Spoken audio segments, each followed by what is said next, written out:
Salam online Sikikan, kembali lagi di channel ini Amalm. Kali ini kita akan masuk ke chapter utama X05. Pada chapter ini ada hal yang cukup mendalam untuk dibahas. Banyak poin-poin penting yang terkait dengan story mendatang pada chapter ini. Ingin tahu apa saja itu? Ya udah tanpa basa-basi lagi, ayo kita masuk ke story. Chapter X05. Prasasti Labirin.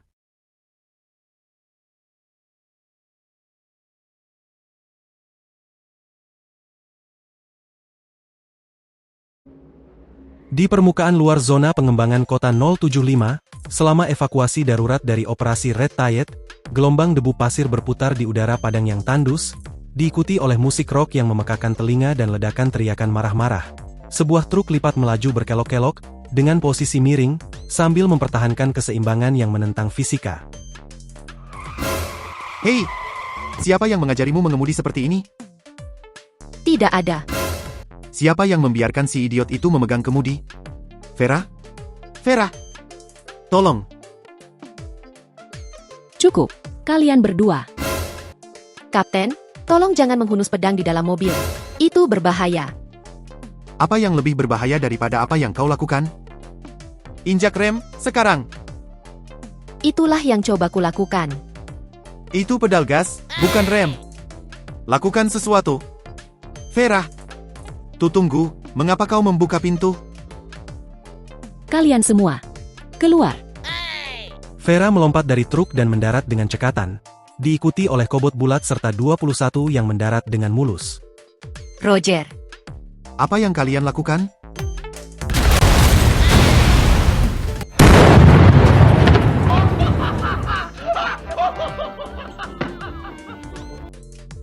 Di tengah kepulan asap dan mobil yang hancur, Noctis keluar dari asap, lalu ditodong pedang saat dia mendongak. Ayolah, Vera, aku bahkan bukan yang menyetir. Ayo kita bicarakan ini, ya? Singkirkan pedang itu, kawan, kau tahu betapa repotnya memperbaiki frameku. Noctis memutar musiknya terlalu keras. Itu menggangguku saat mengemudi. Apakah menurutmu kita akan menuju Woodstock? Kita sedang menjalankan misi di sini. Tetaplah tenang karena kamu sedang menguji batas kemampuanku. Bagaimana evakuasi dapat dihitung sebagai misi? Aku kapten di sini. Aku yang memutuskan apa yang termasuk dalam kapten. Menurutmu siapa kau? Tapi 21 adalah alasan kita jatuh. Satu lagi kita diberi truk lipat. Noctis mengalihkan kesalahan. Apakah kau lupa bahwa kau adalah orang idiot yang memaksa 21 untuk mengemudi? 21. Laporkan kecelakaan dan catat bahwa itu adalah kesalahan Noctis. Kita tidak jauh dari tujuan kita sekarang. Jadi tenangkan diri kalian dan kita akan mulai berjalan. Hei! Kopi. Dan 21 mencatatnya sambil berjalan ke lokasi kecelakaan.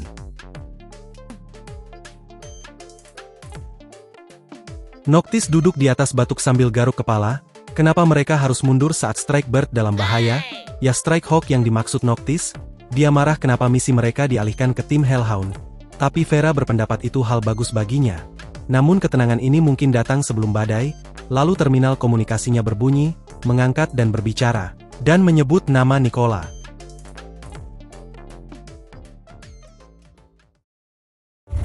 Saat misi terakhir pada chapter 14, pasukan pendukung mengarahkan Kerberos ke pesawat pengangkut untuk kembali ke Babilonia, sambil memberitahukan mereka kendaraan yang rusak akan didaur ulang setelah pertempuran.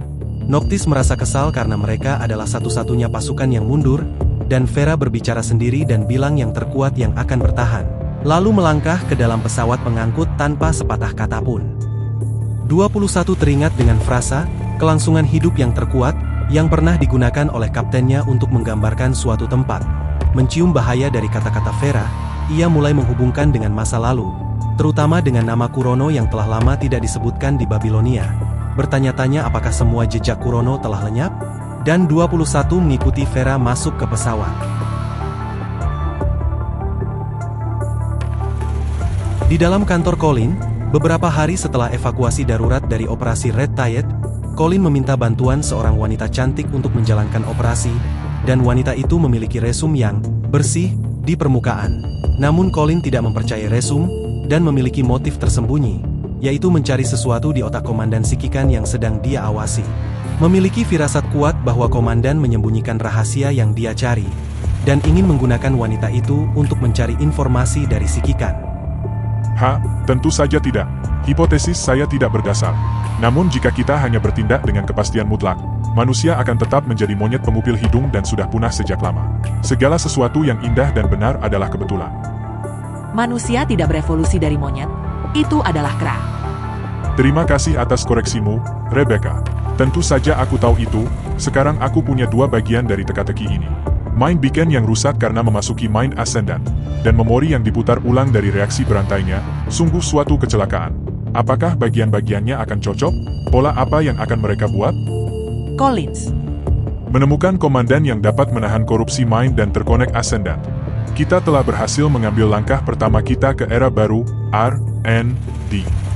Langkah pertama dan paling penting. Colin, Tuan, harap berhati-hati. Aku yakin bahwa hal-hal yang Anda katakan melibatkan rahasia utama Kurono, dan aku yakin itu adalah sebuah kecelakaan karena Anda mengungkapkannya. Aku akan berpura-pura tidak mendengar satupun dari itu, jangan khawatir. Tidak, kamu tidak perlu khawatir, tempat ini tidak disadap atau semacamnya. Anda adalah perwira Kurono berpangkat tinggi, dan aku hanyalah perantara antara Anda dan parlemen yang tidak mendapatkan keuntungan dari semua itu. Aku tidak ingin posisiku diubah tanpa disadari. Setelah terganggu oleh kata-katanya yang kuat dan tak tergoyahkan, Colin tidak marah, dan malah tertawa. Terserah, kalau kau mengkhianati kami, kau pasti sudah melakukannya sekarang. Begitu pula, kau tidak akan ada di sini jika Kurono menginginkanmu pergi. Kalau aku memutuskan untuk mengatakan yang sebenarnya, itu artinya, paling tidak, aku percaya padamu. Kenapa itu terdengar seperti ancaman? Baiklah, serahkan saja padaku. Aku tidak akan lari dari misi untuk atasanku. Begitulah seharusnya, aku memilihmu justru karena rasa percaya diri itu, nantikan pekerjaanmu. Mari kita telusuri setiap inci otak komandan itu, untuk semua rahasia yang tersembunyi di dalamnya. Pak. Baiklah, aku sudah menjelaskannya dengan cukup jelas. Sangat jelas. Ayo. Rebecca, aku senang melihatmu bersinar. Jangan melebih-lebihkan. Apakah Anda sudah mengirim ringkasan ke terminal saya? Satgas mana yang saya dapatkan? Kamu akan segera mengetahuinya. Aku memilih mereka, bagaimanapun, itu kartu terbaik kita dalam permainan ini. Hehe, kamu pasti akan menyukainya. Sementara itu, di Pusat Logistik Operasi Pemerintah Dunia, pemimpin operasi menerima perintah operasi untuk tim Kerberos, namun tim tersebut tidak ada dalam catatan resmi, dan status operasi mereka ditandai, ditransfer. Pemimpin operasi meminta status Kerberos, memerintahkan untuk memindahkan misi ke terminal penugasan di pangkalan operasi depan, dengan prioritas tertinggi. Setelah itu, pemimpin operasi meminta beberapa perwira dengan izin tinggi dan komandan lapangan untuk tugas selanjutnya, sambil mengeluarkan map hitam dengan tanda clearance Omega 7. Perintah segera dikeluarkan, dan dalam beberapa saat, pemimpin operasi serta penasihat utama bergabung dengan orang-orang berseragam berbeda yang tampak siaga. Pemimpin operasi memberi perintah pada tim khusus untuk mendistribusikan unit serta perlengkapan. Mereka akan melacak sinyal biologis Komandan Grey Raven untuk mengonfirmasi koordinat target. Lapangan Parlemen Babilonia 21 sedang berjalan sendirian menuju ruang perang setelah mendapat perintah dari Vera. Sambil mengamati sinar matahari buatan di Eden serta memperhatikan debu yang berputar di bawah sinar cahaya. Merasakan kehangatan dan keindahan alam sekitar, ia juga memikirkan hal-hal kecil seperti semut, pola daun, dan bulu hewan. Sekarang, berjalan menuju ruang persiapan perang, mengamati beberapa manusia berpakaian hitam yang lewat di belakangnya. Dia mencium aroma yang familiar dan menenangkan, namun juga mencium tanda-tanda bahaya dari pil, rantai, dan minyak senjata api yang mengingatkannya pada lembaga penelitian tempat itu. Menyadari bahwa para sosok berpakaian hitam itu memiliki senjata tersembunyi, yang familiar dengan masa lalunya, terutama dengan nama Kurono. Setelah bertemu mata dengan salah satu manusia, yang menunjukkan keramahan, ia pun rileks, karena manusia itu tidak menunjukkan rasa takut. Seperti telah mengendalikan situasi, dan kemudian Vera memanggilnya. Menarik kembali pandangannya, rasa aman kembali. Dia membalas komunikasi, tubuhnya waspada karena ketidakpastian, kini tidak lagi takut atau tersesat seperti sebelumnya. Apapun yang ada di depan, 21 tidak melarikan diri, dan siap menghadapinya.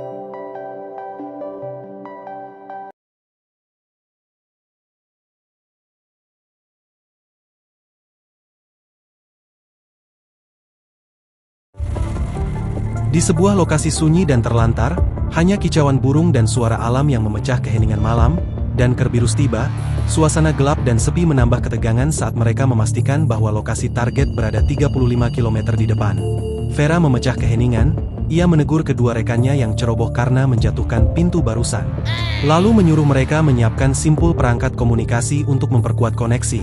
Namun Noctis yang kurang antusias terhadap misi pengintaian ini, mempertanyakan tujuan mereka, namun misi ini untuk menyelidiki fluktuasi abnormal mind yang terdeteksi di kota kecil yang ditinggalkan sejak akhir zaman keemasan. Vera tampak curiga, ia mengaitkan misi ini dengan peristiwa sebelumnya, penarikan tiba-tiba dari garis depan yang dipenuhi Red Tide, dan isolasi yang berkepanjangan di markas. Semua ini adalah bagian dari rencana yang lebih besar, menduga misi ini mungkin terkait dengan pengejaran Ascendant Luna. Meski Noctis mengeluh, Vera tetap fokus. Ia memerintahkan Noctis untuk membersihkan area sekitar sambil menunggu koordinat dari pusat. Dan bagi Noctis ledakan adalah utama, namun perasaan gelisah menyelimuti Vera. Ia menyadari keterlambatan perintah dari komando pusat, khususnya dari seseorang bernama Murray.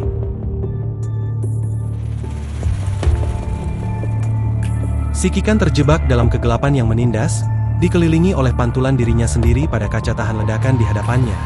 Kaca itu memisahkannya dari dunia luar.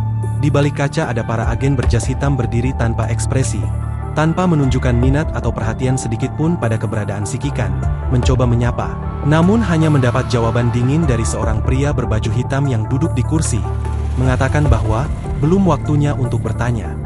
Sikikan yang semakin dilanda kelelahan dan stres, mulai merasakan mati rasa, baik secara fisik maupun mental.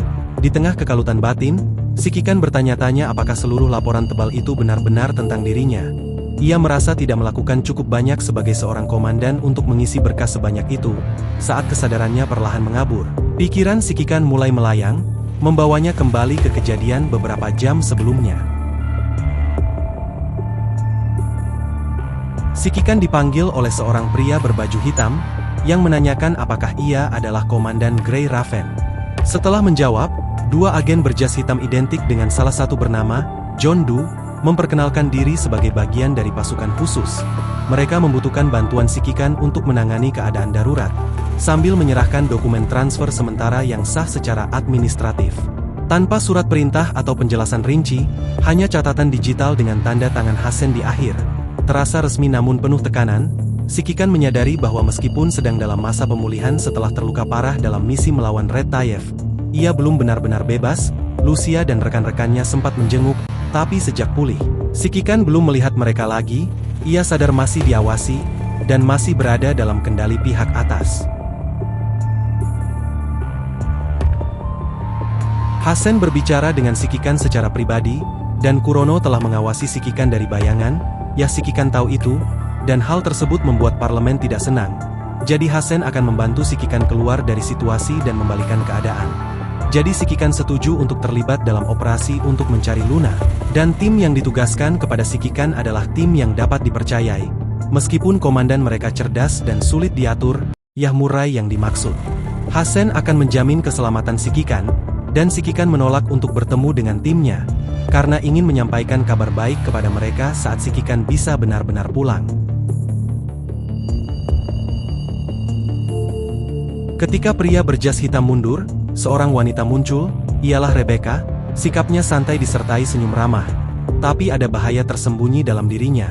Ia memperhatikan Sikikan tanpa agresi, hanya rasa ingin tahu. Rebecca memperkenalkan diri, langsung menyentuh topik, bukan soal hubungan Sikikan dengan Ascendant, tapi soal kesepakatan. Ia jujur, lugas, dan jelas lebih berkuasa dari interrogator sebelumnya. Ia mengusulkan kerjasama, karena Kurono punya tujuan yang tak bisa mereka biarkan, dan butuh bantuan Sikikan untuk memimpin operasi dari jarak jauh. Sikikan menyetujui, asal syaratnya dipahami, dan Rebecca menerima. Meski tidak terdengar senang, koneksi jarak jauh pun disiapkan. Sebelum perangkat dipasang pikiran si Kikan melayang pada Grey Raven, ia tak tahu kabar mereka, tapi ia harus tetap kuat demi mereka. Saat koneksi tersambung pikirannya tenggelam ke dalam arus.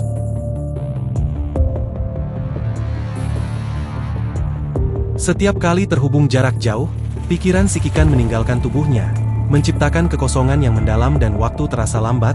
Semua indera menghilang kecuali rasa sakit yang terus berdengung.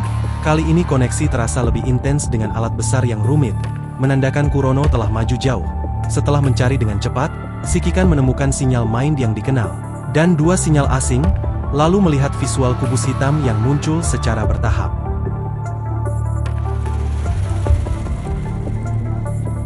Si Kikan melihat 2 konstruk asing di hadapannya, dan Vera tampak bingung, mengapa pergantian komandan ini tidak diberitahu sebelumnya.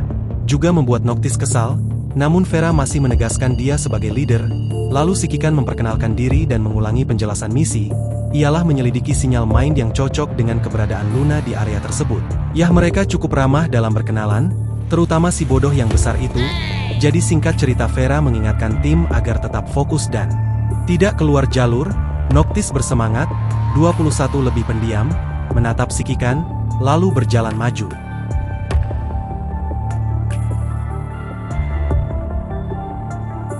Saat menjelajah, Noctis menemukan rambu tua bertuliskan, "Selamat datang di rumah."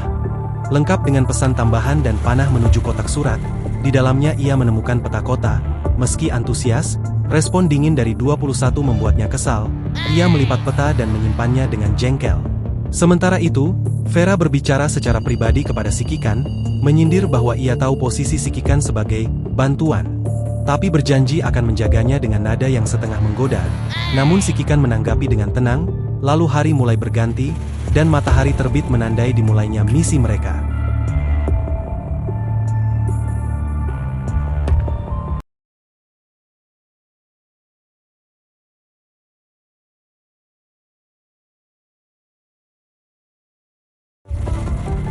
Di tengah kabut tebal dan atmosfer suram hutan, tim Kerberos melanjutkan perjalanan menuju lokasi target. 21 melaporkan jarak tersisa 30 menit. Namun suasana dingin dan lembab membuat mereka tidak nyaman. 21 tiba-tiba menyerang sebuah pohon karena merasa diawasi. Meski tidak ada ancaman yang terlihat, dia merasakan tatapan, dan bukan melihat seseorang, membuat tim tetap siaga. Saat memeriksa lokasi tembakan, 21 menemukan boneka rusak di semak-semak, dengan tatapan mata kaca yang seolah menatap langsung padanya. Meski Noctis mengejeknya karena panik, suasana tetap mencekam. Tim pun melanjutkan perjalanan, sementara 21 berusaha melupakan perasaan tidak nyaman itu di balik kabut.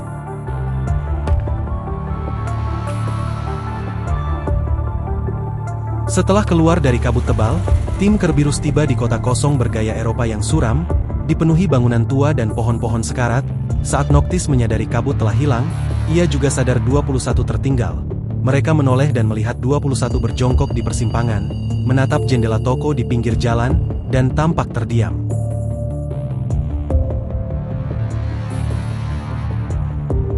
"21 terpaku menatap etalase toko berisi boneka tua yang rusak dan usang. Wajah boneka yang dulunya indah kini kosong dan menakutkan.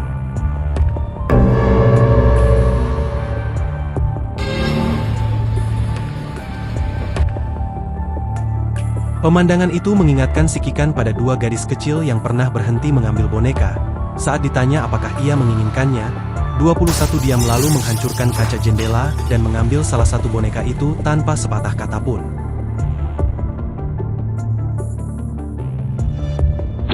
"21 memenggal kepala boneka dengan cepat, memercikkan bunga api dari kabelnya. Ia lalu menyerahkan kepala itu kepada si Kikan, menciptakan suasana yang mengerikan. Noctis dan Vera mempertanyakan tindakannya, tetapi 21 bersikeras bahwa sesuatu mengikuti mereka. Namun Vera memindai kepala boneka itu dan hasilnya bersih. Meski begitu, Vera memperingatkan agar 21 tak mengganggu misi dengan firasat tak berdasar. 21 mencoba menjelaskan perasaan aneh di tangannya, seperti gatal, namun setelah diperiksa, hanya ada debu, dan Noctis nyaranin dia untuk cuci tangan. Dan Vera tetap bersikeras bahwa mereka harus fokus pada misi.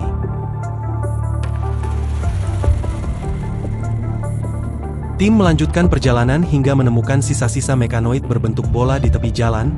21 berjongkok memeriksa, Sementara Noctis menyentuh salah satu tentakelnya yang rusak, mekanoid itu tiba-tiba bereaksi, menegakkan tentakel dengan jarum suntik di ujungnya, dan Noctis segera mematahkannya.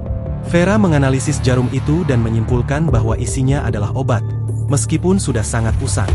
Sikikan meminta izin untuk memeriksa lebih lanjut dan mengamati kerangka mekanoid tersebut, karena sudah sering bersama Lee jadi Sikikan paham soal mekanik. Ia menyadari bentuk dan kerusakannya menyerupai kobot milik 21, dan Vera membenarkan. Setelah Sikikan menunjukkan bagian-bagian penting yang hilang, mekanoid itu ternyata adalah medic bot dari zaman keemasan, yang dulu digunakan untuk operasi darurat pada manusia, kini sudah usang dan tak digunakan lagi di Babilonia.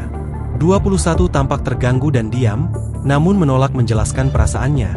Sikikan menyimpulkan bahwa mekanoid ini dihancurkan dengan sengaja. Pengamatan ini, ditambah tingkah aneh 21 sejak memasuki kota, membuat Sikikan curiga bahwa ada sesuatu yang tidak beres. Ini bukan sekadar kota kosong biasa. Vera segera memerintahkan Noctis membuka peta dan menyuruh 21 mencocokkan koordinat tujuan. Setelah dibandingkan, mereka menyadari bahwa tujuan mereka berada tak jauh lagi, sebuah tempat yang diberi label di peta, rumah sakit.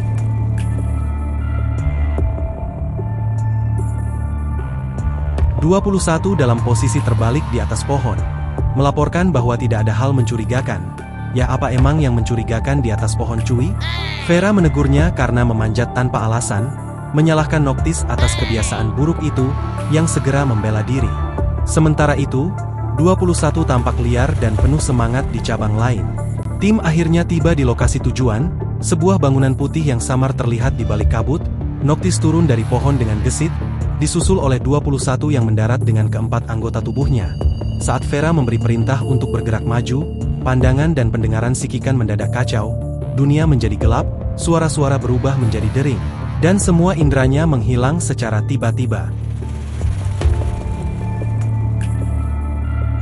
Sikikan mengalami penglihatan aneh, rumah sakit tampak melayang dan berubah bentuk, tanaman tumbuh dengan cepat, dan terdengar tawa menyeramkan serta suara samar.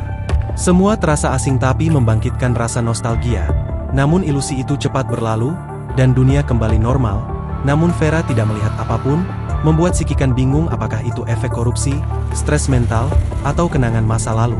Sikikan merasa tempat ini familiar, tapi tak yakin kenapa. Vera pun mencurigai ada sesuatu yang janggal karena tidak ada corrupted yang muncul.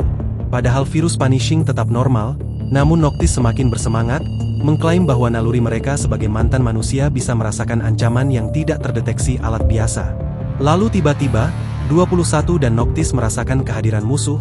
21 bersiaga seperti binatang buas, dan layar terminal menyala, tanda bahwa gerombolan corrupted akhirnya muncul, mendekat seperti badai yang tak terlihat.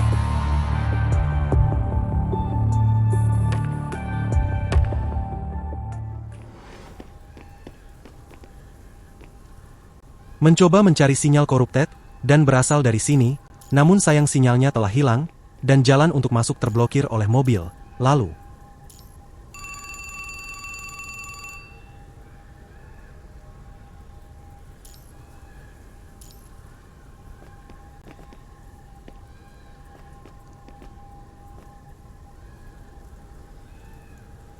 ada suara di telepon itu menyuruh mereka pergi, dan tiba-tiba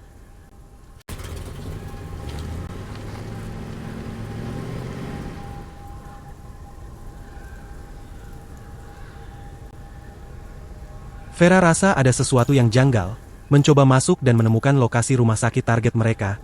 Saat akan masuk pintu rumah sakit terkunci.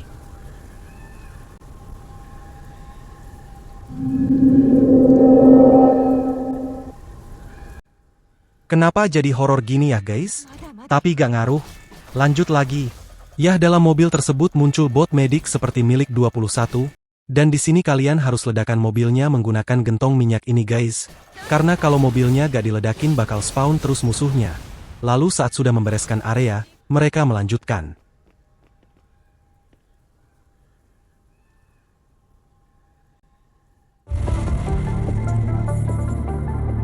Sikikan memperhatikan bola-bola rusak di lantai yang tampak seperti jebakan kasar.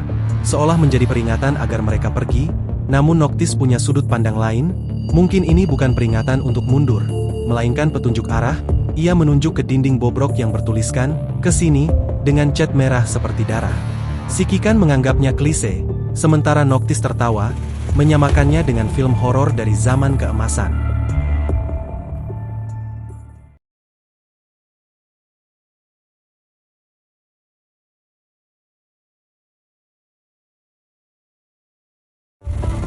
Sebuah grafiti mencolok ditemukan, Noctis curiga merasa itu petunjuk, tapi Vera bersikeras fokus ke misi utama, dan ketegangan muncul, Noctis ingin memburu seniman misterius itu, dan si Kikan setuju, jejak ini tak boleh diabaikan. Jadi solusinya tim akan dibagi dua, tapi muncul drama kecil. Noctis dan 21 kompak berebut ingin ikut Vera. Namun Vera cuma bisa geleng-geleng dan bilang, itu nggak akan berhasil. Akhirnya si Kikan mengambil 21, dan Vera senang bisa menyindir komandan, tapi 21 jelas terlihat gelisah. Kobotnya pun ikut stres muter-muter nggak karuan, dan saat ditanya, 21 hanya menjawab datar. Kapten sudah bilang, ya aku terima. Jadi si Kikan meminta izin untuk sinkronisasi, tapi muncul suara Rebecca, tegas memperingatkan sinkron dengan 21 bisa berbahaya. Tapi meski begitu si Kikan tetap ingin, karena risiko lebih besar kalau mereka kehilangan jejak. Dan Rebecca setuju dengan satu syarat. Kalau terjadi sesuatu koneksi akan langsung diputus. Proses sinkronisasi dimulai, dan seperti yang terduga, koneksi dengan 21 tidak mulus, si Kikan harus menenangkan pikirannya yang gelisah agar tidak menolak kehadirannya. Saat sinkronisasi berhasil, si Kikan melihat dari sudut pandang 21, dan mendapati Vera tersenyum sambil melambaikan tangan. Dia anak baik dan jaga dia, ucap Vera, seolah menitipkan seekor anak. Lalu datang Noctis, meluncur dengan gaya mengemudi mobil polisi curian, mengenakan kacamata hitam, dan bersiul seperti bintang film aksi. Yah, ada kantor polisi di dekat sini, mobil itu didapatkan dari sana, mengajak naik tapi Vera langsung menolak mentah-mentah, kecuali dia yang nyetir. Noctis membalas dengan santai, bahkan menyindir kalau nyetir dia nggak mungkin lebih buruk dari 21 kan. 21 hanya menatap diam, entah tersinggung atau sudah pasrah. Vera tak buang waktu dan langsung lompat ke kursi sopir, dan melambai pada si Kikan dengan senyum licik. Komandan, nikmati sensasi jadi Kerberos.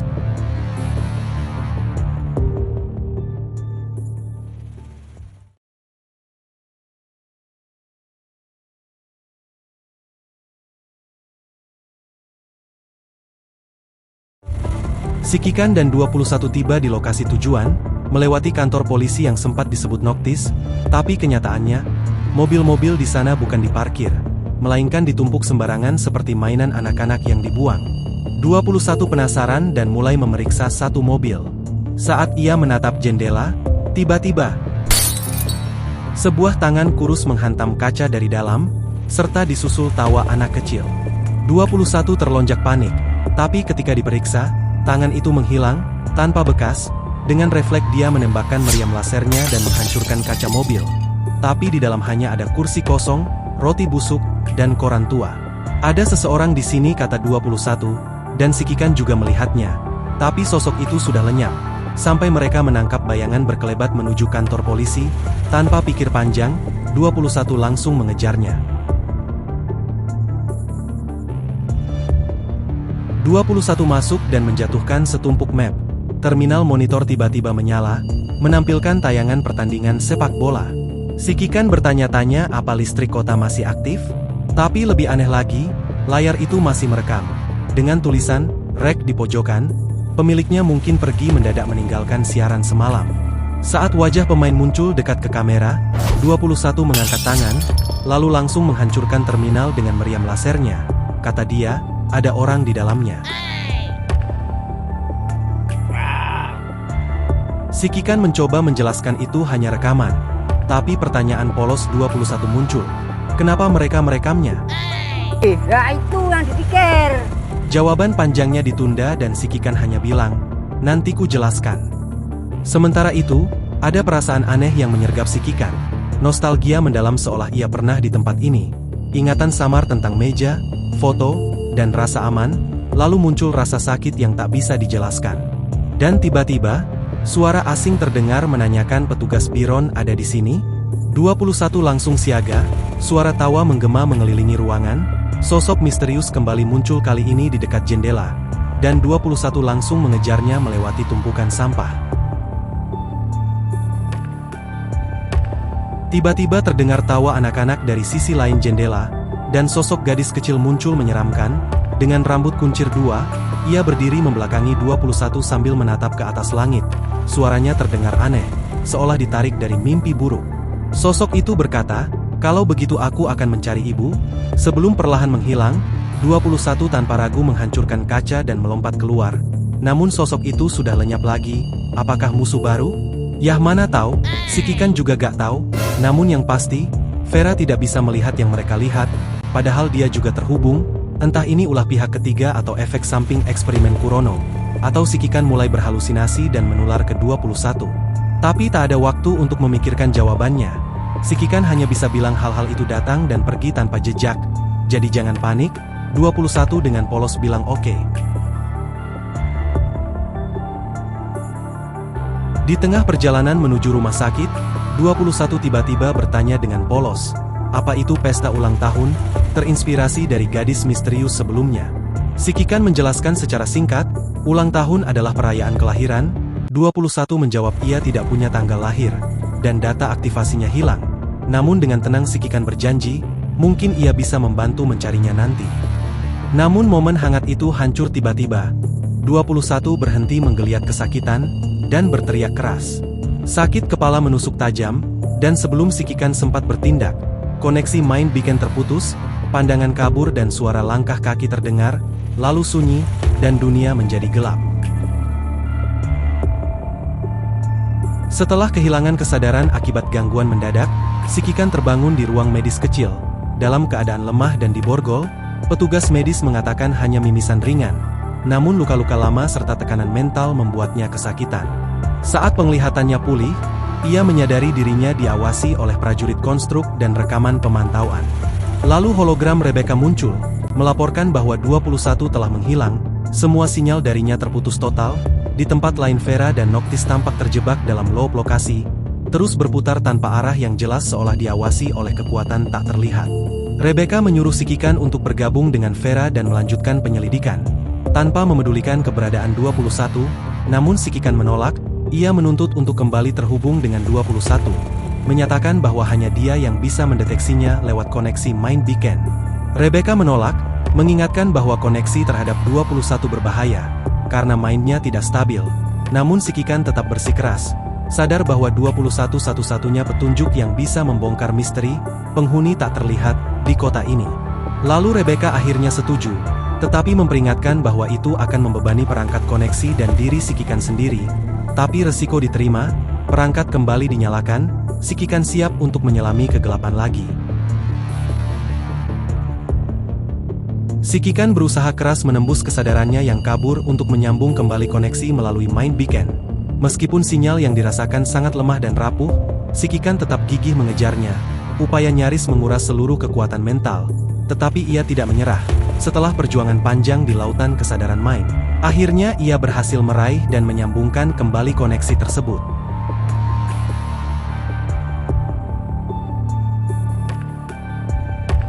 Berhasil menyambung kembali koneksi dengan 21, menemukan dirinya di tengah kondisi fisik dan mental 21 yang sangat buruk. 21 tampak terluka parah, ketakutan, dan hampir tidak stabil secara emosional. Ia menolak kehadiran si Kikan dalam pikirannya dan merasa terganggu oleh koneksi tersebut. Namun saat mendengar nama Vera, sikapnya mulai melunak, meskipun masih curiga dan terpengaruh oleh halusinasi. 21 perlahan menerima kehadiran si Kikan serta setuju untuk mendengarkannya. Si Kikan meyakinkannya bahwa ia tidak akan menyelidiki pikiran 21, lalu mengajak untuk mengobati luka-lukanya terlebih dahulu. Setelah berhasil menghentikan pendarahan 21, ia bertanya apa langkah selanjutnya. Yah mereka harus menyelidiki lokasi sesuai koordinat misi, dengan harapan bisa menemukan kapten setelah misi selesai. Dan ia menjelaskan bahwa setelah terputus, 21 menemukan jejak pertempuran lalu mengalami sakit kepala hebat. Untuk memastikan semuanya aman, si Kikan mengajak 21 memeriksa area tersebut sekali lagi. Misi pun dimulai kembali dengan mereka berdua.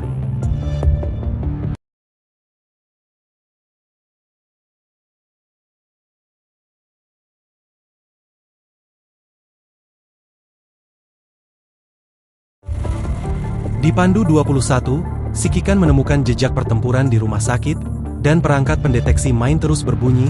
Luna pernah ada di sana, tapi sudah pergi. Aura tempat itu membuat 21 merasakan sesuatu yang familiar. Perasaan yang muncul sejak ia terhubung dengan si Kikan. Saat mereka menyusuri lorong, muncul ilusi menyeramkan. Bayangan orang-orang dalam gaun putih melintas seperti hantu masa lalu. 21 gelisah, tapi si Kikan menenangkannya karena itu semua hanya ilusi. Lalu muncul sosok gadis misterius membawa bunga, bersama bayangan sosok lembut yang dipanggilnya, Ibu. Momen itu menyentuh 21, kehangatan yang asing baginya, namun semuanya menghilang tiba-tiba, menyisakan koridor bobrok dan sunyi. 21 masih tersentuh oleh bayangan tadi, bertanya apakah rumah sakit ini tempat eksperimen. Si Kikan menjelaskan ini bukan laboratorium, tapi tempat menyembuhkan, bukan untuk menyakiti. 21 mulai memahami, dan meski kecewa, mereka memutuskan untuk melanjutkan perjalanan.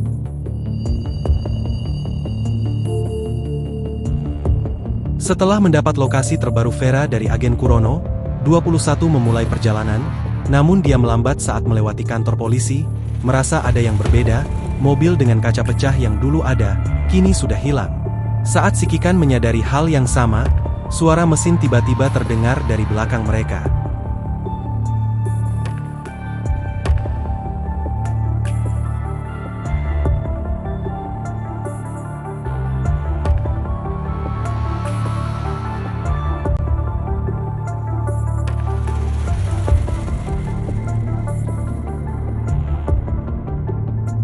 Menelusuri suara tersebut, dan malah bertemu Corrupted, saat selesai membereskannya, terdengar suara tertawa dari boneka, yang 21 rasa boneka itu telah mengikutinya dari tadi, namun saat mendekati,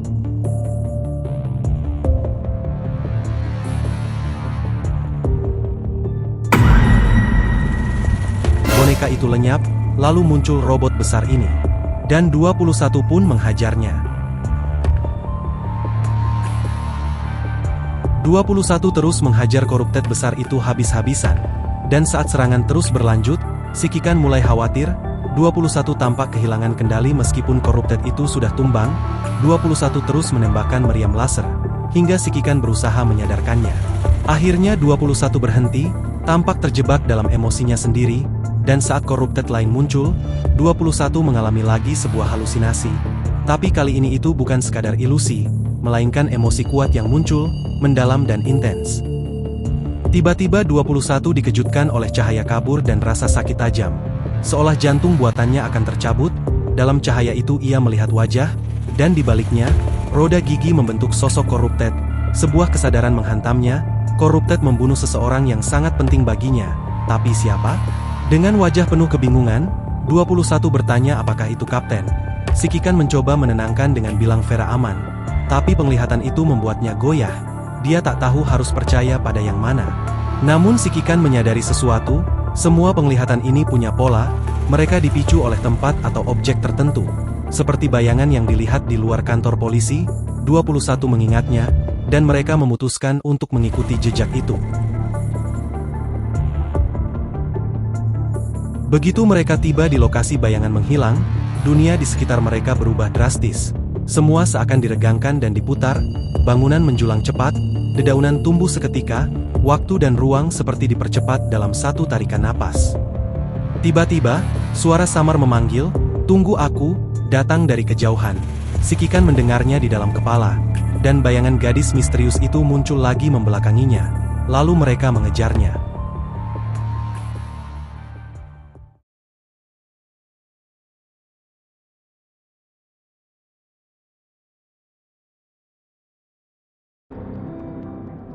Suara gadis bermain bergema di jalan setapak hutan, mengiringi langkah si Kikan yang gemetar dengan 21 yang mengikuti bayangan misterius.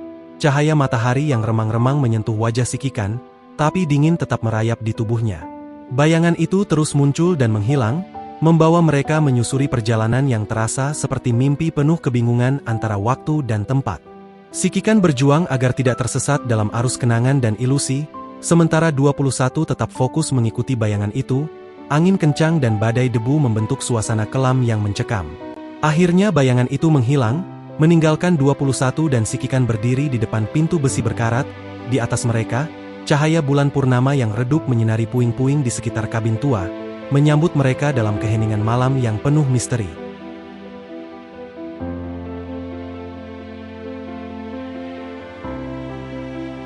Menelusuri jalan, terdengar suara ledakan, dan menuju ke sebuah rumah namun terkunci, mencoba mencari jalan lain dan menemukan bekas retakan akibat ledakan. Dan di sini kalian akan menemukan teka-teki untuk membuka pintu. Teka-tekinya cukup rumit guys, kalau saya jelasin secara detail bisa panjang, karena kode untuk pintu ini ada pada simbol-simbol merah yang ada di sekitar sini. Namun untuk menentukan penempatannya, membutuhkan literasi yang cukup tinggi dalam bahasa Inggris, jadi simpelnya akan saya langsung berikan kodenya saja, yaitu R, N, T, F, dan pintu terbuka.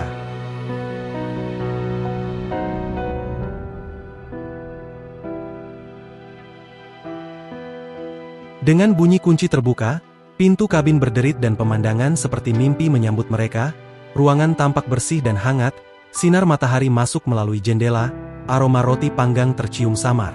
Tawa anak-anak terdengar dari dalam, membentuk suasana damai dan penuh kenangan. Meski aneh, semuanya terasa begitu nyata bagi si Kikan, seolah pernah terjadi. 21 pun merasakan hal yang sama, terdiam dalam kebingungan dan kegelisahan yang dipancarkan dari dalam minnya tanpa sadar. Ia melangkah masuk. Namun begitu melewati ambang pintu, segalanya lenyap, kehangatan berubah jadi kehancuran, kabin yang tadi hidup kini hancur dan penuh debu. 21 tampak kebingungan, mencium wangi samar yang sudah menghilang. Saat mereka melihat sekeliling, sebuah bingkai foto di meja menarik perhatian si Kikan. Waktu telah menggerogoti kabin itu, pecahan kaca memotong bingkai foto. Namun di balik retakan dan debu si Kikan mengenali wajah-wajah dalam foto itu, wajah yang pernah ia lihat di Mind Line. Dan seketika semuanya menjadi jelas. Ini adalah kenangan milik Luna, pikiran si Kikan berkecamuk, mencoba memahami semuanya, tapi satu hal pasti, memori Luna kini ada di dalam pikirannya. Kata-kata yang pernah terdengar sebelumnya kembali terngiang, menyatukan potongan-potongan masa lalu. Si Kikan terseret dalam arus memori yang kacau, kenangan Luna, suara Asimov, dan peringatan tentang pemutaran ulang memori, mengguncang pikirannya. Ia tidak lagi mampu membedakan realita dari kilasan kenangan. Suara-suara bertumpuk dan membanjiri kesadaran, menciptakan badai pikiran yang tak terkendali, sama seperti yang dibilang Asimov. Corrupted dari Polifak mencemari pikiran si Kikan, namun kerinduan Luna juga hadir, membentuk konflik batin yang mendalam, wajah-wajah berputar, kata-kata kehilangan makna, dan tubuh si Kikan pun mengambang dalam kehampaan gelap. Saat segalanya nyaris tenggelam dalam kekacauan, satu suara memanggilnya, Lucia, dan sepasang mata abu-abu menjadi jangkar yang menariknya kembali ke kenyataan. Setelah mengalami badai memori yang mengguncang, si Kikan kembali sadar dan mendapati 21 telah melukai dirinya sendiri dengan pecahan kaca. Meski kehilangan banyak cairan vital, 21 tetap tenang dan menyebut rasa sakit sebagai cara untuk tetap sadar. Ketika si Kikan meminta maaf karena kehilangan kendali, 21 bingung dengan makna kata itu. 21 bertanya tentang orang-orang di foto serta tujuan mereka. Saat itulah si Kikan teringat pada pernyataan samar Rebecca, petunjuk tak lagi bersifat fisik, melainkan memori dan pengaruh emosi. Jadi kini ia paham bahwa tempat ini adalah bagian dari masa lalu Luna, masa ketika ia masih manusia dan dunia belum dilanda virus Punishing. Dengan tekad baru, si Kikan dan 21 sepakat ini adalah misi, mereka akan menyelidiki lebih jauh, menjelajahi kenangan dan kebenaran yang terkubur di balik kabin tua itu. Jantung buatan 21 berdetak selaras dengan jantung si Kikan yang jauh di Babilonia, tanda bahwa keduanya kini sepenuhnya terhubung.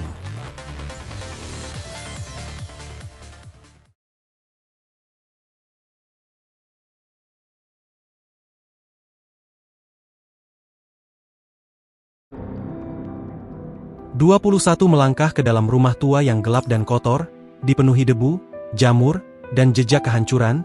Namun di tengah kehancuran itu, seekor ngengat hitam muncul, mirip dengan yang pernah ia lihat saat pertama kali memasuki kota. Ngengat itu berubah menjadi kupu-kupu cerah, menyebarkan kehangatan dan kehidupan ke seluruh ruangan, dinding yang cerah, lilin menyala, suara tawa dari TV, dan bunga-bunga mekar kembali.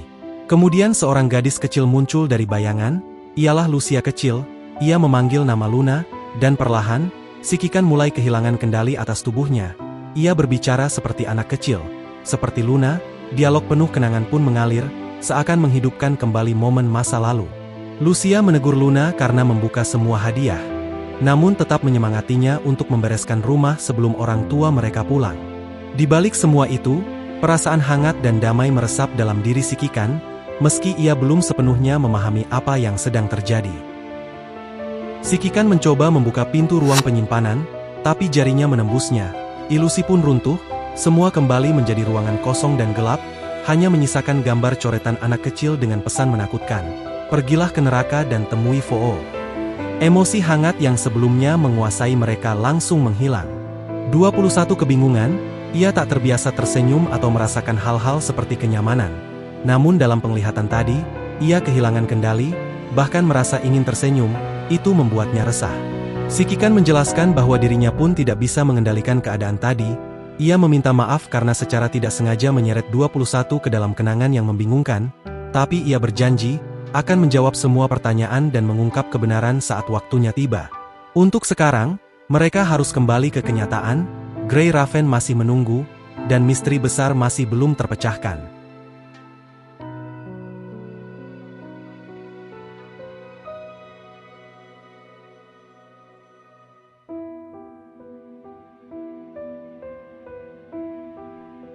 Menelusuri petunjuk terakhir, memasuki ruangan, dan ada Kuroptet, coba diatasi lalu menemukan foto, dua anak kecil yang tersenyum bahagia, lalu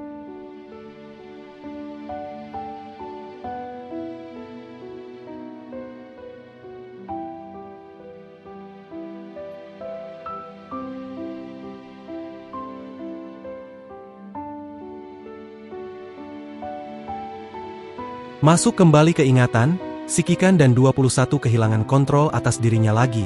Menjadi Luna, Lucia meminta untuk membersihkan ruang tamu sebelum makan malam, lalu hanya perlu membersihkan area ini, dan ini. Dan setelah selesai, Lucia minta untuk bersihkan ruang makan, dan saat masuk, area berubah lagi. Kembali ke realita karena menabrak kursi yang menghalangi jalan, dan menemukan kue yang sudah basi, dan area berubah lagi.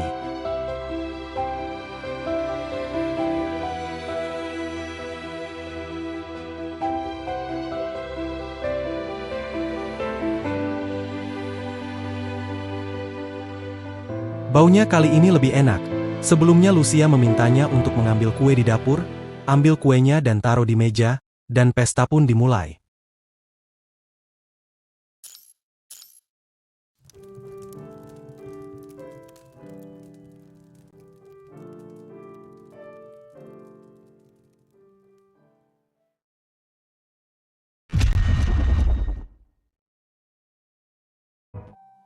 Dua 21 berdiri diam di ambang pintu, terdiam dalam kebingungan akan emosi yang baru ia rasakan.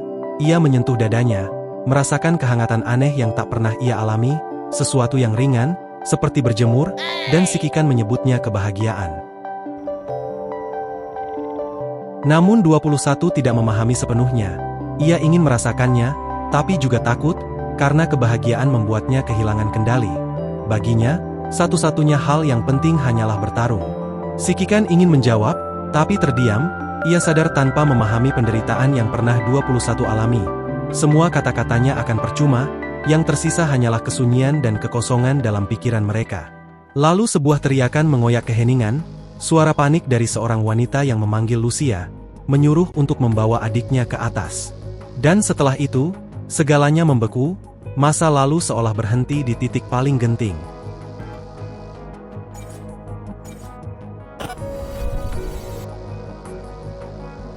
Di tengah kekacauan dan jeritan yang bergema di seluruh rumah, Luna kecil memanggil Lucia dengan suara gemetar. Lucia muncul dan berkata dengan tenang, "Ikuti aku." Sebuah dorongan halus namun tegas mendorong si Kikan yang sedang menjadi Luna untuk bergerak. Itu adalah Lucia. Meski ketakutan dan kebingungan hampir menenggelamkannya, si Kikan terus maju. Saat membuka matanya, ia sudah berada di ujung koridor penuh warna. Di telapak tangannya, terasa hangatnya genggaman tangan kecil. Lucia yang menggandengnya berkata, "Ikuti aku."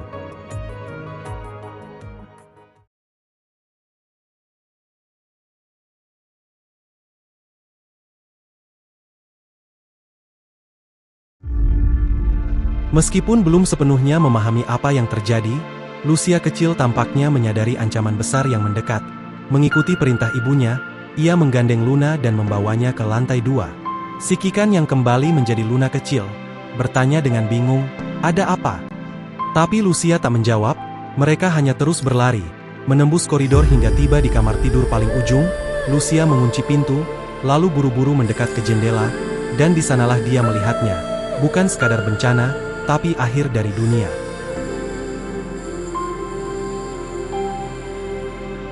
Di luar jendela, kekacauan menyelimuti kota, jeritan, tangis, dan orang-orang yang panik berlarian menuju hutan es, mencari harapan di tengah kehancuran. Gerbang rumah Luna dipenuhi orang yang menggedor dengan wajah ketakutan. Tetangga berubah menjadi orang asing.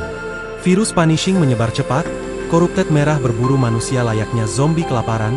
Di tengah kerumunan, si Kikan, masih dalam tubuh Luna kecil, melihat seorang pria yang berusaha menerobos arus. Mungkin itu ayahnya, tapi terlalu jauh, namanya pun tak dikenalnya. Pria itu ditangkap oleh Sheriff, makhluk logam mengerikan, dan dibunuh secara brutal. Kenangan samar di dalam mind kini menjadi nyata, kasar, dan berdarah. Sementara itu, Ibu Luna mencoba menahan gerbang dari dalam. Wanita yang dulu penuh kasih, suka berbagi bunga dan makanan, kini berlumuran darah, gemetar menjaga monster agar tak masuk. Tangan-tangan manusia yang rusak meraih dari celah jeruji, menyeretnya menuju akhir. Sambil menatap lantai 2, sang ibu menjerit, "Lucia, lindungi adikmu, lari." Dan di detik terakhir hidupnya, dia menjadi perisai terakhir antara anak-anaknya dan neraka.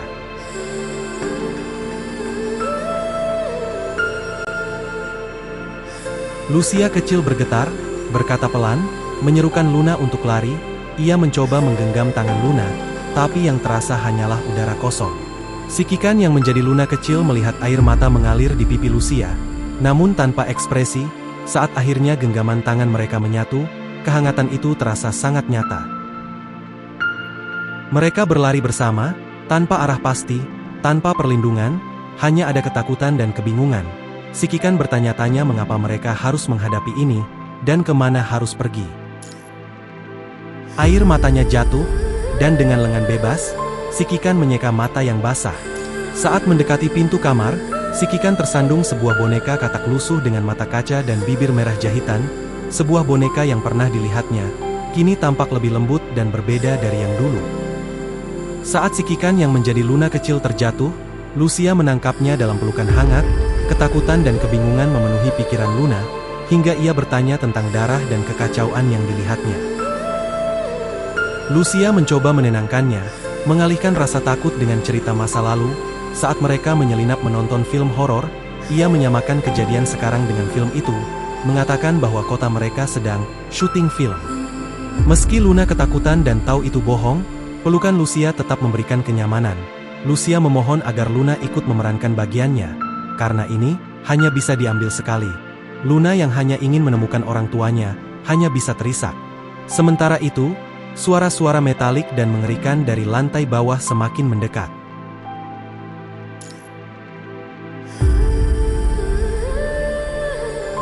Lucia melonggarkan pelukannya sambil menatap Luna dengan serius.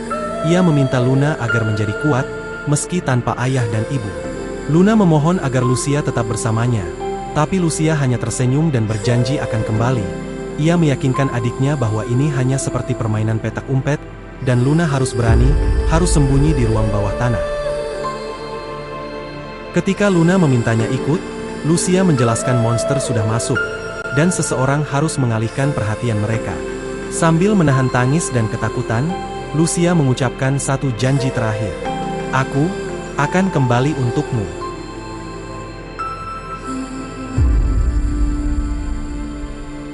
Sebagai Luna, 21 menatap gadis di depannya, Lucia kecil, dan merasakan keteguhan luar biasa dalam janji itu.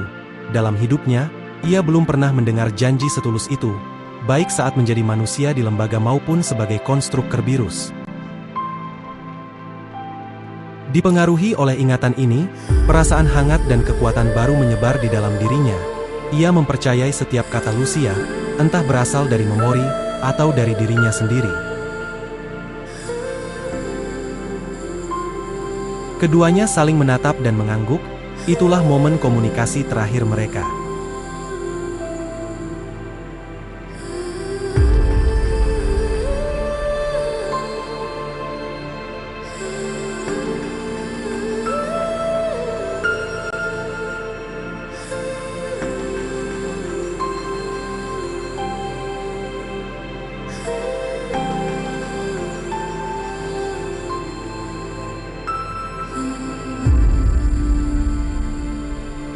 Sedang menjadi Luna, berusaha menemukan barang untuk membela diri, tapi malah merenung saat melihat mainan-mainan yang mereka mainkan waktu dulu, juga kenangan saat bersama boneka katak ini, dan melihat foto yang diambil saat ulang tahun, namun itu tidak bisa dipakai untuk membela diri. Lalu tiba-tiba, suara berisik mulai terdengar, itu monster yang mendekat. Luna bersembunyi di kamar ini, berusaha menemukan tombol untuk membuka pintu rahasia, dan ada di piano. Saat menemukan nada yang aneh, suara gemuruh terdengar dari kamar mandi, dan pintu rahasia terbuka.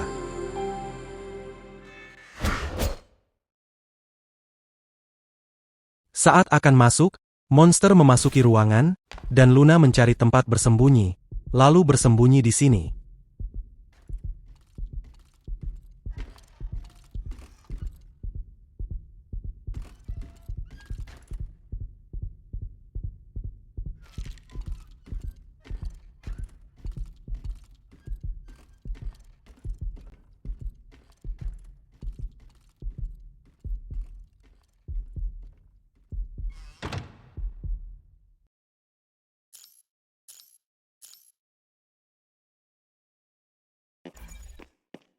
Saat sudah merasa aman, Luna keluar untuk mencari kakaknya.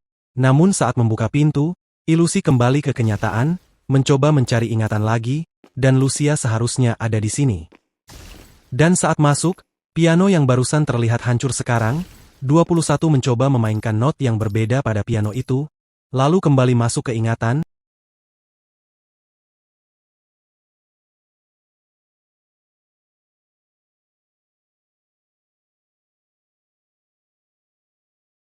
Dan menjadi Luna lagi, sekarang harus bergegas ke ruang bawah tanah.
Jalur ingatan terputus saat 21 menjerit, lalu mendapati boneka di dalam jendela.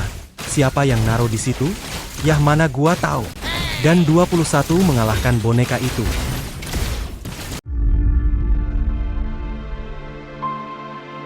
"21 bergegas menuju ruang bawah tanah usai pertempuran. Namun pintu yang dulunya hanya pintu biasa, kini tampak seperti batu nisan, penuh jejak tangan berdarah dan goresan cakar logam. Dengan hati-hati, 21 membukanya dan melangkah masuk, memicu kenangan yang kembali muncul dari masa lalu.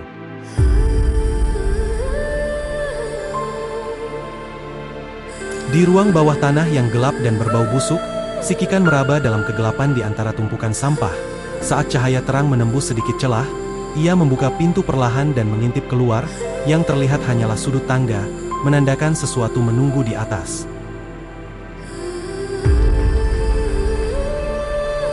Sikikan yang menjadi Luna bersembunyi dalam kegelapan ruang bawah tanah, gemetar ketakutan saat suara logam dan tubuh yang terhempas terdengar dari atas.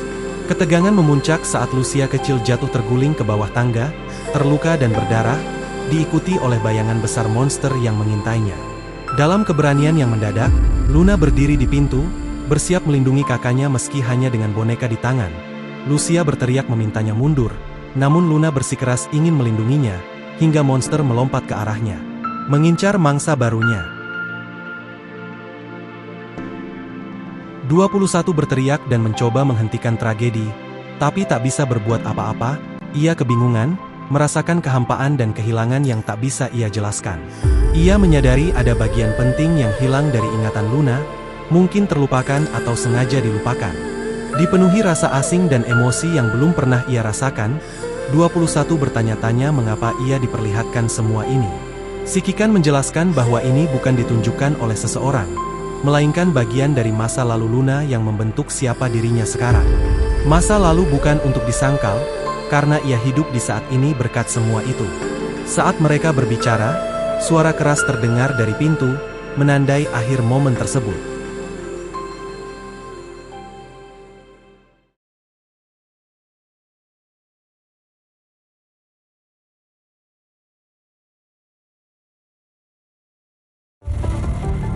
"21 bergegas keluar dan menemukan reruntuhan serta suara familiar dari balik asap. Ternyata Vera dan Noctis muncul, dengan gaya khas mereka yang gaduh dan penuh cekcok. 21 langsung memeluk Vera dengan penuh emosi, lega karena akhirnya bertemu kembali. Setelah koneksi komunikasi dipulihkan, Vera menjelaskan bahwa mereka mengikuti petunjuk palsu dan merasa ada yang mempermainkan mereka. Sementara Noctis dan Vera selalu tertinggal satu langkah, kini mereka akhirnya kembali bersatu dengan tim. Vera kesal dan akan pastikan untuk menangkap sosok misterius itu.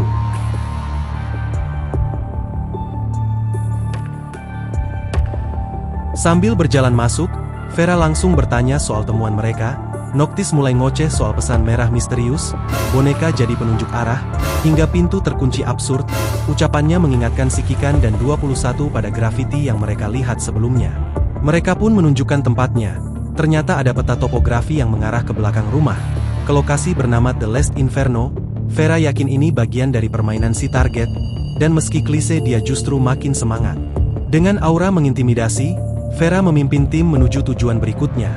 Sebelum pergi, dia sempat menoleh dan menyambut 21 kembali dengan dingin tapi tulus.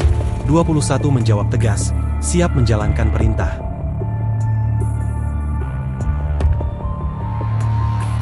Di balik perkebunan, tim menyusuri hutan sepi. Si Kikan berjalan melewati jalan setapak dan dasar sungai yang mengering, dihantui suara angin dan bisikan pohon. Semakin jauh ia melangkah, desiran angin terasa seperti membisikkan kata-kata, seolah ada sesuatu yang menunggunya di depan.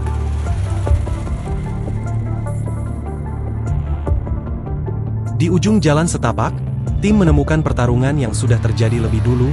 Sosok misterius itu ternyata adalah Roland. Ia muncul dengan bingkai baru, menghadapi musuh tak dikenal yang menyerangnya habis-habisan.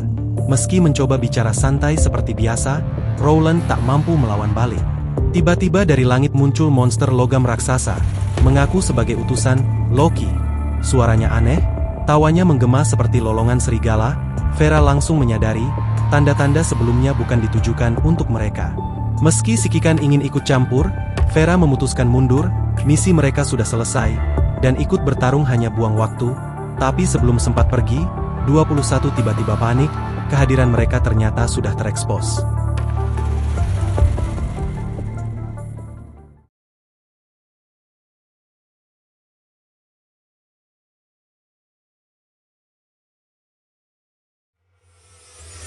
Badai menderu saat monster logam muncul yang kita sudah kenal. Ialah Vodo, muncul di bawah sinar bulan merah. Tertawa gila penuh kegembiraan mematikan, ia mengincar tim Kerberos, menyebut mereka mainan baru untuk tuannya. Vera, Noctis dan 21 langsung waspada saat Vodo menyerang dengan kecepatan mematikan. 21 terpukul parah, tubuhnya lumpuh. Sementara si Kikan merasakan sakit hebat di pikirannya karena mind beacon terganggu. Vera berusaha menyerang, tapi pedangnya terpental dari rangka baja Vodo. Noctis coba melawan dengan pedang meledak. Namun Vodo sudah merusak mind 21, ia tak bisa bergerak, dan laba-laba mekanik kecil keluar dari bajunya. Dengan mengingat kejadian aneh yang terjadi pada 21 selama ini, si Kikan menyadari 21 sedang diretas lewat mindnya sejak mereka masuk kota. Vera cukup terkejut, sambil mencoba menahan serangan Vodo bersama Noctis. Karena masih terhubung, si Kikan pun memutuskan untuk masuk ke mind 21, untuk memulihkan kendali. Jadi semua berharap, dan mereka berdua akan melindungi si Kikan. Si Kikan memasuki ruang mind 21, yang tampak seperti ruang putih kosong. Di sana ia mendengar suara familiar yang membuatnya merasa tenang. Suara penuh kasih yang pernah membimbingnya. Suara itu memanggilnya, mengulurkan tangan. Si Kikan tersentuh oleh rasa hangat, rasa aman yang telah lama hilang, dan akhirnya meraih tangan itu.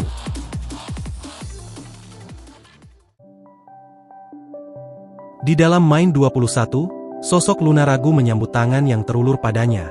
dalam kilatan memori, Luna menyaksikan kehancuran akibat virus punishing, suara ayahnya, dan penderitaan yang pernah dialaminya.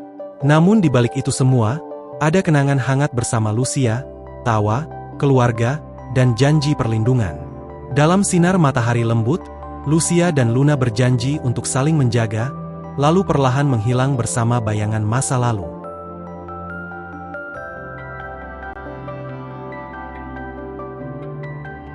"21 terjebak dalam distorsi ruang mind yang suram dan penuh kehampaan, sosok yang menyerupai Sikikan mulai merayunya dengan bisikan manipulatif, menyentuh luka terdalam 21, kesepian, penolakan, dan rasa tidak berharga.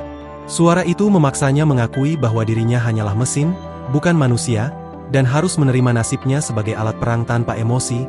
Sikikan yang asli berusaha melawan pengaruh itu dari dalam, berteriak agar 21 tidak mempercayai kebohongan tersebut, namun suara kegelapan terus menekannya untuk menyerah. Di bawah cahaya bulan yang dingin, 21 berdiri mematung di hadapan Fodo. Saat Sikikan palsu merintahkan untuk menyerang, 21 justru membalikkan badan ke arah Fodo. Seketika, ilusi Sikikan menghilang, di tengah pertarungan melawan Fodo.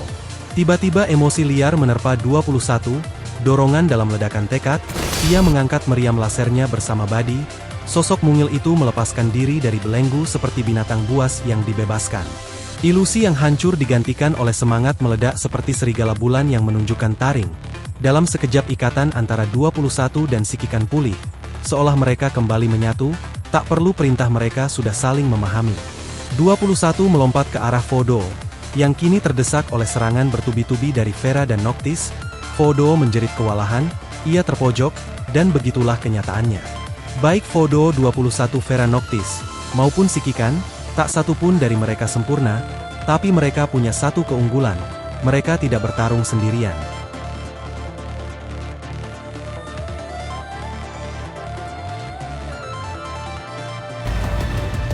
Akhirnya mereka bertarung melawan Fodo, dan karena saya lagi skill isu jadi skip aja battle-nya ya guys.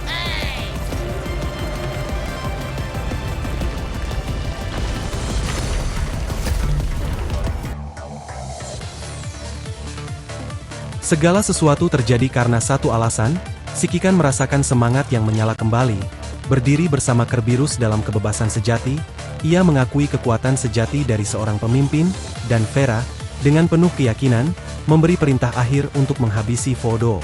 Namun sebelum pukulan terakhir terjadi, sebuah kekuatan misterius muncul, itu dari Roland, yang tampaknya telah dikalahkan, bangkit kembali dan mengeluarkan trik sulapnya lagi, yang melempar Noctis dan 21 ke belakang. Bahkan Vera pun tidak bisa menghindar, keadaan berbalik dengan cepat. Roland dengan tenang dan gaya flamboyan, memperkenalkan dirinya kembali ke panggung seperti pesulap yang penuh percaya diri. Yah badut ini lagi-lagi nyusahin. Pertunjukannya sudah berakhir. Sungguh pembuka yang hebat. Kamu telah menghemat banyak pekerjaanku. Percayalah, mengenai penonton yang mencoba menyelinap masuk tanpa tiket, aku rasa sedikit hukuman pantas diberikan. Begitu kan?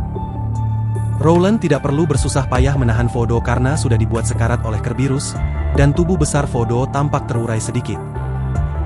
Sekarang, bisakah aku mendapatkan tiketmu, Nona? Nona? Si gila itu perempuan? Tuan Vonnegut akan sangat puas dengan penampilanmu.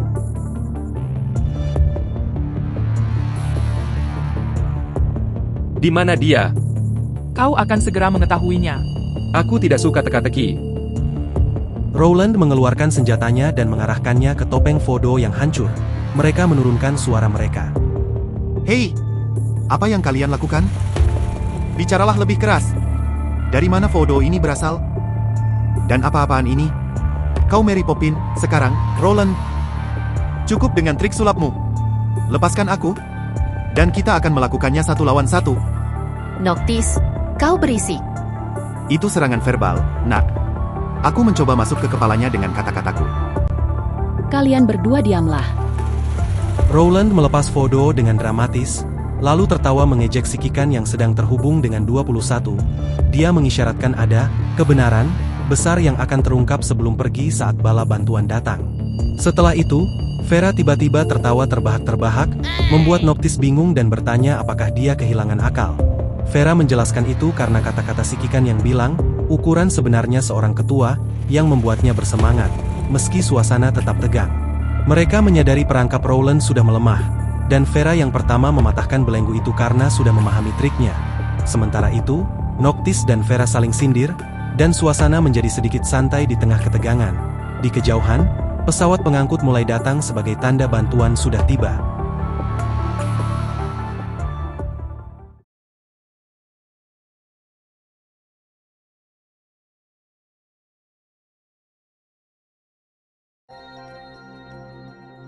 Bunyi baling-baling memenuhi udara saat pesawat Kurono mendarat.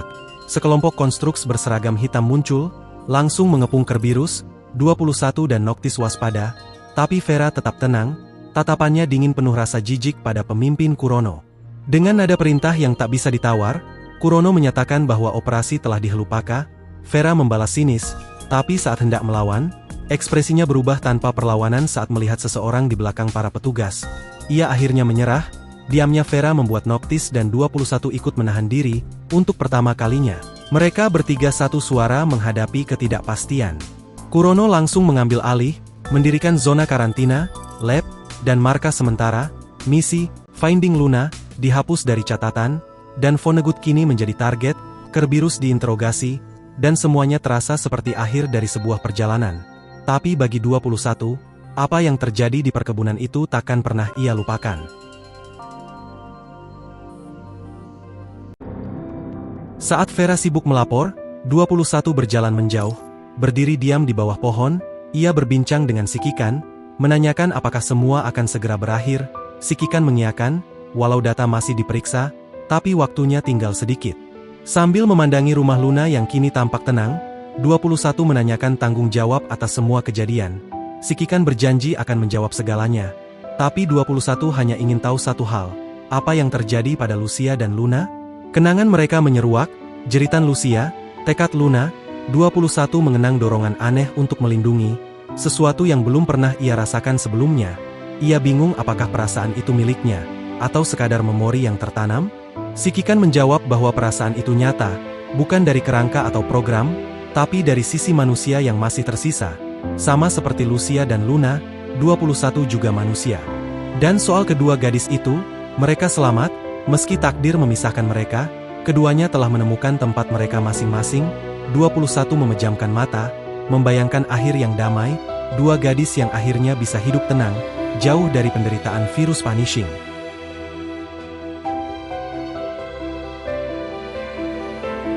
Dalam benaknya, 21 membayangkan kehidupan yang damai, perapian hangat, kucing mendengkur di karpet, kotak musik berdenting lembut, dan gadis-gadis kecil yang bahagia. Ia membayangkan dirinya di antara mereka, memakai piyama putih, memeluk boneka berbulu seperti kobot, tersenyum seperti gadis normal lainnya. Yah, kadang tidak semua gadis harus tersenyum sih. Namun bayangan itu memudar, cermin imajinasi menampilkan sosok lemah dalam gaun pasien, pucat dan tak berdaya. 21 sadar itu bukan dirinya. Ia membuka mata, menatap kenyataan. Ia berbisik, "Aku tidak normal. Tidak ada bagian manusiawi dalam diriku." Mungkin ia belum bisa menerima dirinya, tapi ini baru awal. Perjalanan untuk memahami, merasakan, dan menjadi manusia seutuhnya masih panjang. Dan di sepanjang jalan itu, Vera akan ada di sana, menjaganya, dengan caranya sendiri.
Sistem mengumumkan pemutusan koneksi, 21 menatap si Kikan dengan lirih.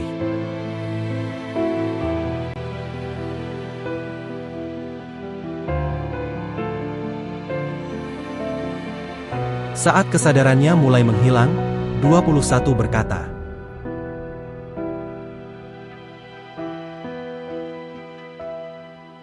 si Kikan nyaris tak percaya lain kali. Sebelum semuanya gelap, cahaya menyinari wajah 21 di Mind, dan seberkas memori lama muncul, tatapan abu-abu yang tajam, seperti binatang yang berjaga. Apakah semua ini sudah tertulis bahkan sebelum mereka masuk ke dalam labirin? 21 pun menutup koneksi dengan satu janji sederhana.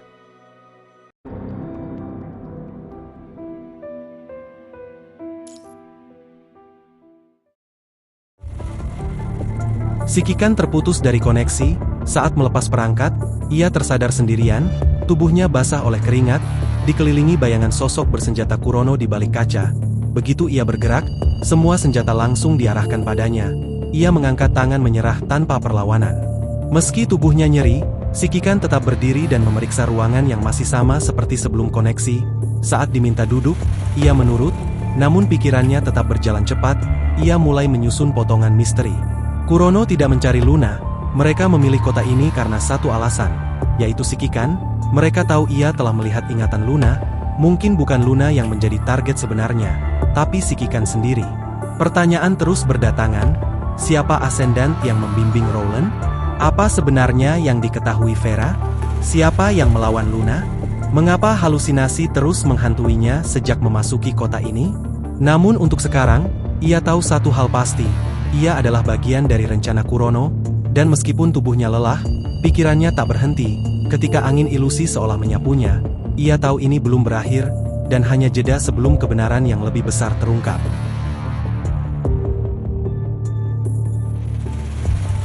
Ia melewati pohon yang layu dan rumah-rumah yang tak bernyawa, melewati kuburan tak bernama yang penuh dengan salib putih, bunga aster putih yang tak berarti di tepi kuburan bergoyang, berharap angin akan membawanya pergi. Tetapi angin tidak bisa, angin berputar dan bergerak ke atas, kota itu tumbuh semakin mengecil dalam pandangannya. Masa lalu hanyalah setitik debu dalam gelombang waktu, itu hanyalah sebuah prasasti kecil dalam labirin.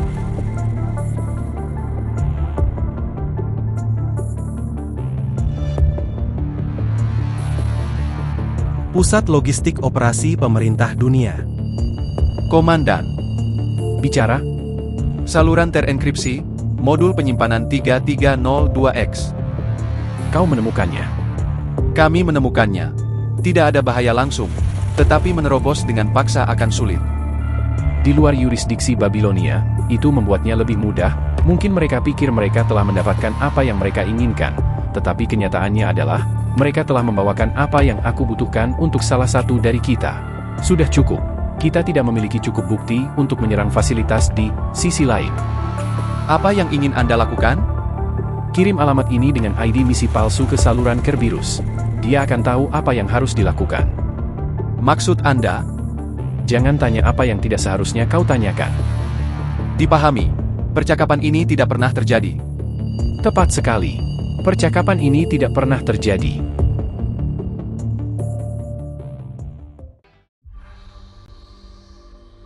Dan chapter utama X05 selesai, ya satu lagi story yang cukup bagus dan sayang untuk dilewati. Dari sini kita jadi paham kenapa 21 akan mendapat frame baru di masa depan. Karena memang ada janji si Kikan yang harus ditepati untuk menceritakan semua tentang pertanyaan 21. Dan sebenarnya juga ini adalah salah satu story favorit saya juga, karena memang pesan dalam story ini cukup mendalam, dan akhirnya kita jadi tahu apa yang sebenarnya terjadi pada Lucia dan Luna saat masih kecil, dan sungguh tragedi yang tragis. Ternyata memang mental kuat dari Lucia dan Luna sudah terbentuk saat mereka masih kecil. Ya udah ya guys, kalau saya ngomong terus nanti durasinya kepanjangan. Jadi saya mau berterima kasih untuk para si Kikan yang sudah mampir dan nonton sampai akhir. Sampai bertemu di cerita selanjutnya. Salam online si Kikan. Lah gua kira lu gak ada Meng. Gak ada yang mau ditanya yang ngapain gua nongol bang. Toh lagi menyerapi kisahnya. Emang lu punya hati Meng? Ada itu di kulkas bang. Buat jatah makan besok.